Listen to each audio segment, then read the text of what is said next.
আমি আপনার প্রেমে পড়েছি। না, এটা আহামরি কিছুই নয়, কারণ এই পৃথিবীতে প্রত্যেকটি সেকেন্ডে লক্ষ লক্ষ মানুষ প্রেমে পড়ছে এবং কিছু মানুষ এক জীবনে লক্ষবার প্রেমে পড়ে। তাই আমার প্রেমে পড়াটা একদমই গুরুগম্ভীর কিছুই নয়।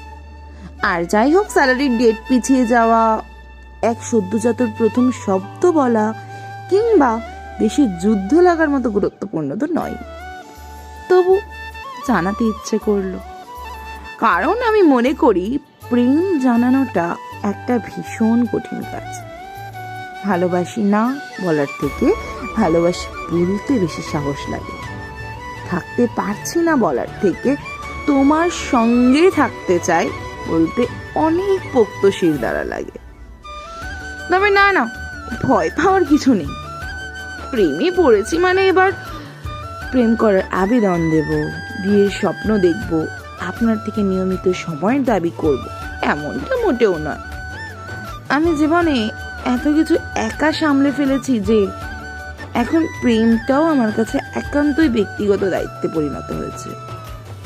ভীষণ শরীর খারাপ নিয়ে একা সংসার সামলানোর পর, ভেঙে পড়ার দিনগুলোতে নিজের পিঠ চাপড়ে সান্ত্বনা দেওয়ার পর, অভাবের সময়গুলোতে হাসি মুখে পথ চলার পর আর মনেই হয় না আমার অন্য কাউকে দরকার জীবন কাটিয়ে দেওয়ার জন্য। তাহলে এবার আপনি প্রশ্ন করতেই পারেন, যখন কোনো দাবি দাওয়াই নেই তখন এত ঢাকঢোল পিটিয়ে জানানো কেন?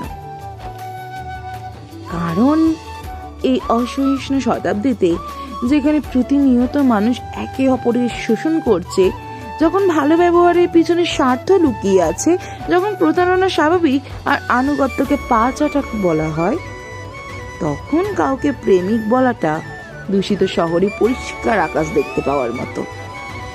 প্রেম প্রেমিকাকে ভক্ত বানায়, আর যার প্রেমে পড়া হয় তাকে দেবতা। তাই আমি আপনাকে জানাতে এসেছি যে এই অতি সাধারণ আপনি যে 10টা 6টার অফিস করে ভিড় বাস থেকে নেমে বাড়ি ঢুকলে কারোর থেকে ধন্যবাদ শোনেন না, এই অতি সাধারণ আপনি যে সারাদিন অক্লান্ত পরিশ্রম করার পরেও নিজেকে গুরুত্বপূর্ণ মনে করেন না, এই অতি সাধারণ আপনি যে হয়তো সুন্দর পুরুষ মানুষের প্রতিযোগিতায় অনায়াসে হেরে যাবেন, তার জানা উচিত যে এই পৃথিবীর এক কোণে একজন মানুষ আপনাকে রোজ ধন্যবাদ দেয় শুধু বেঁচে থাকার জন্য। কারণ আপনার অস্তিত্ব আছে বলেই আমি আবারও প্রেমিকা হওয়ার সুযোগ পেলাম। তাই এই যে শুনছেন, ধন্যবাদ। এবং আমি আপনার প্রেমে পড়েছি।